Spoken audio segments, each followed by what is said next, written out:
Hello and welcome to the Commander's Quarters. I'm your host, Mitch. Glad to have you here. Here at the Commander's Quarters, we're all about Commander on a budget. Today we have an episode of Commander's 2 Cents. On episodes like these, I give you my own personal take on topics about the format in general and current news. This show and episodes like this one are possible thanks to viewers like you. If you're looking for an easy way to help support this show, make sure that you like, share, and subscribe. Also, hit that bell notification icon so you don't miss any new episodes. And while you're at it, subscribe and review our podcast as well. You can also go check out our playmats and other merchandise at thecommandersquarters.com. Also, make sure you check out the Porcine Stand, our limited edition playmat on Kickstarter that's only available for the 30-day campaign. Another easy way to support this show is with our TCG Player affiliate links. So whether you're buying a deck or individual cards, you can use this general link right here or one in the description. And the final way that you can support this show is by supporting us directly by becoming a patron. There are many benefits to being a patron, and I truly couldn't do this without all of their support. So today's episode's gonna be... Actually, old chap, I've got this one.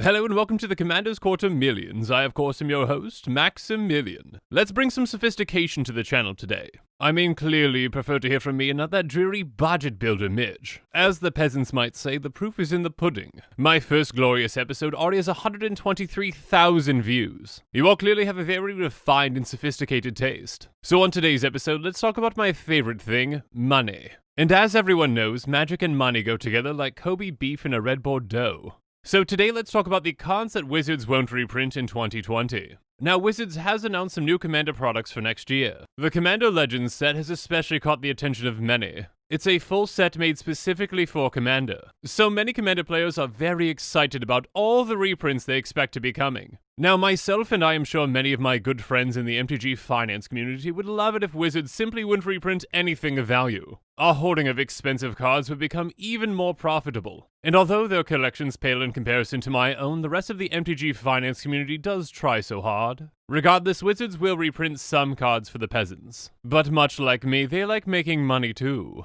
There's something known as reprint equity that Mitch covered in a previous episode, so go and check that out there. Now keep in mind that that episode, much like this one, involves speculation. So before we get into this, a quick disclaimer. I have absolutely no insider information on what will be reprinted next year. To do that, I would actually have to work at Wizards like some kind of peasant. I have the much more important job of being extremely wealthy. Anyways, therefore, hereforth, this episode involves speculation in my opinion and so on and so forth. With that nonsense out of the way, let's get into it. I've broken down these cards that won't be reprinted into categories.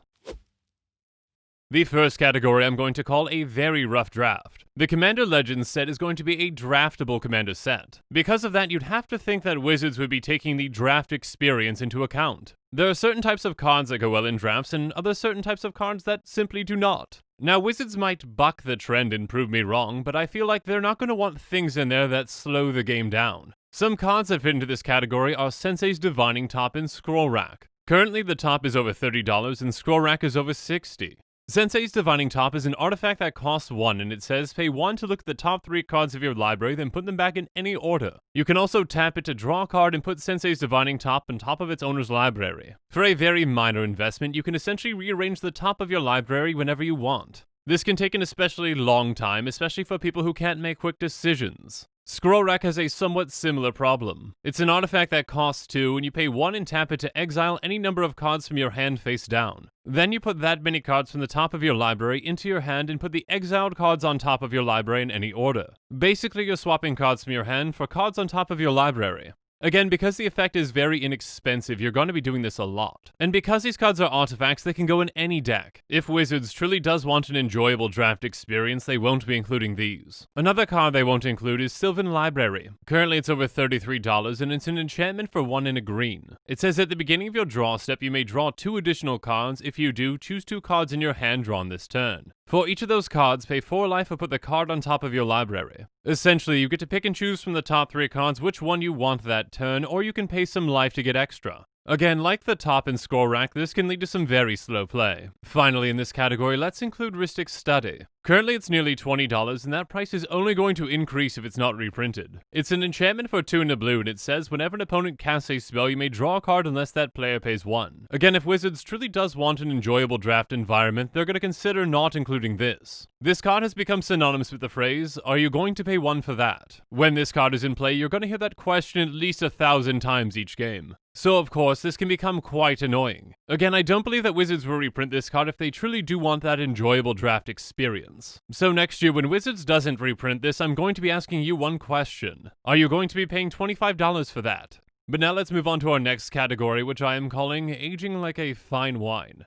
There are certain cards that were just printed, and many people are already calling for their reprints. One of those cards is Smothering Tithe. At under $10, this card is definitely not expensive unless you're some sort of a peasant like Mitch. It's an enchantment for 3 and a white, and it says whenever an opponent draws a card, that player may pay 2. If the player doesn't, you create a colorless treasure artifact token. This card is quite powerful and sees a lot of play. And when this card is not reprinted, its price is bound to go up. Another card that is too soon to reprint is Urza Lord High Artificer. It is a commander that is nearly $30. He is a 1/4 human artificer that costs 2 blue. When he enters the battlefield, you get a construct, and he allows you to tap your untapped artifacts for blue. He also lets you cast something at random off the top of your library for 5 mana. Regardless, he's an extremely broken and powerful commander, but he did just come out in Modern Horizons, so I highly doubt they'll reprint him soon. Likewise, another Modern Horizons card that won't be reprinted is Prismatic Vista. It has tap, pay 1 life, sacrifice Prismatic Vista, search your library for a basic land card, put it onto the battlefield, then shuffle your library. And then Fabled Passage is similar and also won't be reprinted. It has tap, sacrifice it, search your library for a basic land, and put it onto the battlefield tapped, and if you control 4 or more lands, untap it. Again, both cards are fantastic in Commander, but came out far too recently to be reprinted. They're essentially lesser fetch lands, but are still extremely valuable in Commander. And speaking of fetch lands, let's move on to our next category. That's so not fetch. So sorry to put a damper on things, but the Zendikar fetch lands will not be reprinted. That means no Arid Mesa, no Marsh Flats, no Misty Rainforest, no Verdant Catacombs, and especially no Scalding Tarn. These cards are valuable in a multitude of formats, and if you don't have them in your commander deck, you're a peasant. So you might as well pay up now because their prices will continue to rise. Speaking of rising prices, let's move on to our next category.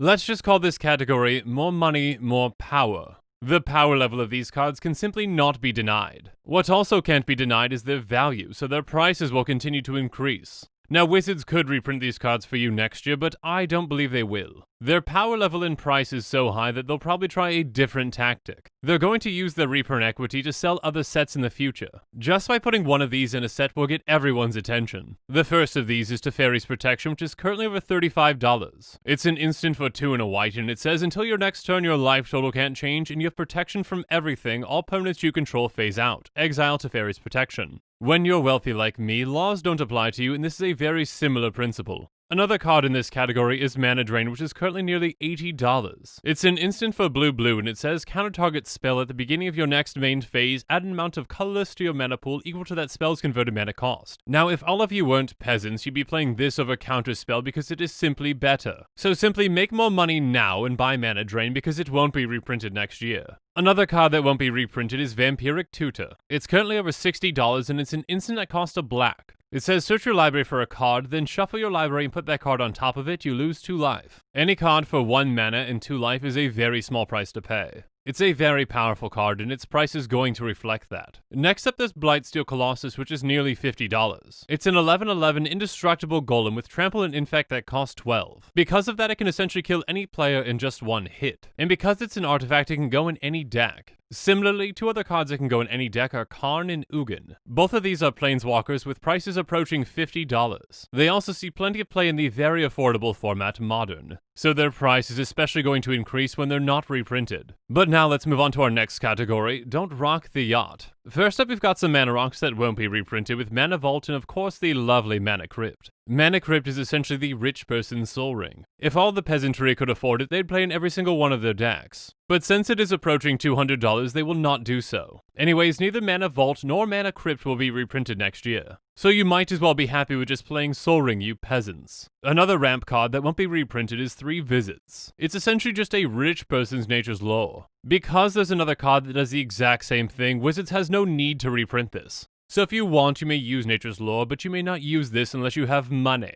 And now let's move on to our next category, Won't Make the Cut. None of the swords will be reprinted, especially not the good ones. Both Fire and Ice and Feast and Famine see a decent amount of play in Commander. But Wizards has recently shown the power level of swords that they want to have printed. And because of that, I doubt they will reprint these much nicer blades. Now, every single one of the cards that I have gone through so far will only get more expensive when they are not reprinted next year. And as you well know, it's impossible to play Commander properly without expensive cards like these. Mitch, of course, has it all wrong with his disgusting budget decks. What a peasant. So just to spite that peasant, let's have one final category called Just to Spite That Peasant. Last up, there's Wayfarer's Bubble. This card is atrocious to me, it is not expensive. And yet, Mitch continues to ask for its reprint. Something about its price increasing over 10 times or some garbage like that. Regardless, much like me, Wizards does not care about the peasantry because they are beneath us. So therefore, Mitch can grovel all he wants, but this will never get reprinted.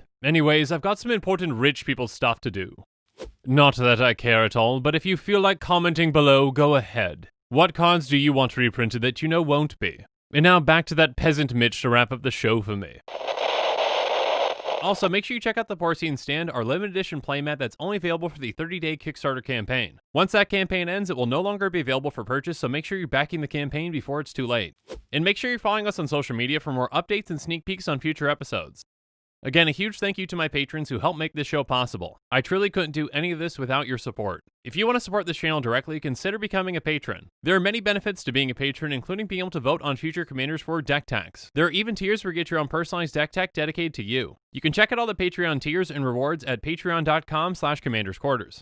If you haven't already, make sure that you like and subscribe to the channel. Here at the Commander's Quarters, we're all about budget Commander. So while you're at it, go ahead and check out some of our other types of episodes. And with that, I'm out of here. Thanks again and have a good one.